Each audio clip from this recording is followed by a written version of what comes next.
AD 680 മുആവിയയുടെ വിയോഗത്തെ തുടർന്ന് ഹുസൈൻ റളിയല്ലാഹുവിന്റെ അടുത്തേക്ക് യസീദ് ഒരു ഗവർണറെ, മദീനത്തെ ഗവർണറെ പറഞ്ഞയക്കുന്നുണ്ട്, പിന്തുണ ആവശ്യപ്പെട്ടുകൊണ്ട്. ഹുസൈൻ റളിയല്ലാഹു ഇതിന് തയ്യാറാവാതെ മദീന വിട്ട് മക്കയിലേക്ക് പോവുകയാണ് ചെയ്യുന്നത്. അതേസമയം കൂഫയിലെ ജനങ്ങൾ ഉമവിയ ഭരണത്തോടുള്ള എതിർപ്പും അദ്ദേഹത്തോടുള്ള പിന്തുണയും യസീദിനെ പുറത്താക്കി പുതിയ ഖലീഫയായി ഹുസൈൻ റളിയല്ലാഹുവിനെ സ്ഥാപിക്കാനുള്ള ഉദ്ദേശവും അറിയിച്ചുകൊണ്ട് ഹുസൈൻ റളിയല്ലാഹുവിന് കത്തുകൾ എഴുതുന്നുണ്ട്. ഉമവിയ ഭരണത്തിന് എതിര് നിൽക്കാൻ വേണ്ടി ഹുസൈൻ റളിയല്ലാഹുവിനെ കൂഫയിലേക്ക് ക്ഷണിച്ചുകൊണ്ടാണ് ഇവര് കത്തുകൾ അയക്കുന്നത്. ഹുസൈൻ റളിയല്ലാഹു ഈ ക്ഷണം സ്വീകരിച്ചു. അദ്ദേഹം ആദ്യം അവിടുത്തെ സ്ഥിതിഗതികൾ മനസ്സിലാക്കാനും അവിടുത്തെ പിന്തുണ ഉറപ്പിക്കാനും വേണ്ടി മുസ്ലിം ഇബ്നു അക്കീലിനെ, അദ്ദേഹത്തിന്റെ സഹോദരനായിട്ടുള്ള കസിനായിട്ടുള്ള മുസ്ലിം ഇബ്നു അക്കീലിനെ അങ്ങോട്ട് പറഞ്ഞയക്കുകയാണ്. തുടക്കത്തിൽ മുസ്ലിം ഇബ്നു അക്കീലിന് കൂഫയിൽ വലിയ സ്വീകരണം ലഭിച്ചു, പ്രതീക്ഷ തോന്നി. അങ്ങനെ ഒരു ദൂതൻ വഴി ഹുസൈൻ റളിയല്ലാഹുവിനെ കാര്യങ്ങൾ അറിയിച്ചു, കൂഫയിലേക്ക് വരാൻ പറഞ്ഞു. യസീദ് പക്ഷേ കൂഫക്കാരുടെ ഈ ഒരു ഗൂഢാലോചനകൾ പൊളിക്കാൻ വേണ്ടി അവിടുത്തെ ഗവർണറെ മാറ്റി പുതിയ ഒരു ഗവർണറെ നിശ്ചയിച്ചു. ഇബ്നു സിയാദ് എന്ന് പറയുന്ന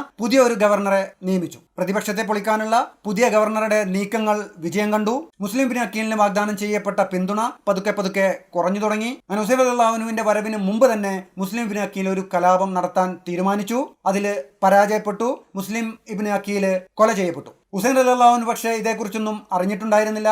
AD 680 ഒരു സെപ്റ്റംബർ മാസത്തിൽ ഹുസൈൻ റളിയല്ലാഹു അഹ്ലു ബൈത്തിൽപ്പെട്ട ആളുകളെയും ഒരു 10-50 അനുയായികളെയും കൂട്ടി അങ്ങനെ കൂഫയിലേക്ക് പുറപ്പെട്ടു. വഴിയിൽ വെച്ചിട്ടാണ് മുസ്ലിം ഇബ്നു അക്കീലിന്റെ മരണത്തെക്കുറിച്ചും കൂഫയിൽ സംഭവിച്ച പരാജയത്തെക്കുറിച്ചും ഹുസൈൻ റളിയല്ലാഹു അറിയുന്നത്. സാഹചര്യത്തെ പറഞ്ഞ് ബോധ്യപ്പെടുത്തി കൂടെ കൂടിയവരോട് ഹുസൈൻ റളിയല്ലാഹു തിരിച്ചു പോകാൻ ആവശ്യപ്പെട്ടു. അധികം വൈകാതെ തന്നെ യസീദിന്റെ സൈന്യം ഹുസൈൻ റളിയല്ലാഹുവിന്റെ അടുത്തെത്തി. യസീദിനെ പിന്തുണ പ്രഖ്യാപിക്കാൻ വേണ്ടി ഗവർണറുടെ അടുത്തേക്ക് ചെല്ലണം എന്ന് ആവശ്യപ്പെട്ടു. ഹുസൈൻ റളിയല്ലാഹു ഇത് നിരസിച്ചു. ഹുസൈനും കൂട്ടരും അങ്ങനെ മുന്നോട്ട് തന്നെ നീങ്ങി. ഒക്ടോബർ 2 AD 680 ഇവര് കർബലയിലെത്തി. ഹുസൈനെ നേരിടാൻ യസീദ് 4000 സൈന്യത്തെ വേറെയും അയച്ചു. സൈന്യം യസീദിന് കൂറുറപ്പിക്കാൻ പലവിധം ശ്രമിച്ചു. ഹുസൈൻ റളിയല്ലാഹു എല്ലാ വാഗ്ദാനങ്ങളും നിരസിച്ചു. അങ്ങനെ AD 680 ഒക്ടോബർ 10 ഹുസൈന്റെ ചെറിയ സംഘവും യസീദിന്റെ 4000-ൽ പരം സൈന്യവും യുദ്ധത്തിൽ ഏർപ്പെട്ടു. ഹുസൈനും കൂട്ടരും വളരെ ദാരുണമായി കൊല ചെയ്യപ്പെട്ടു.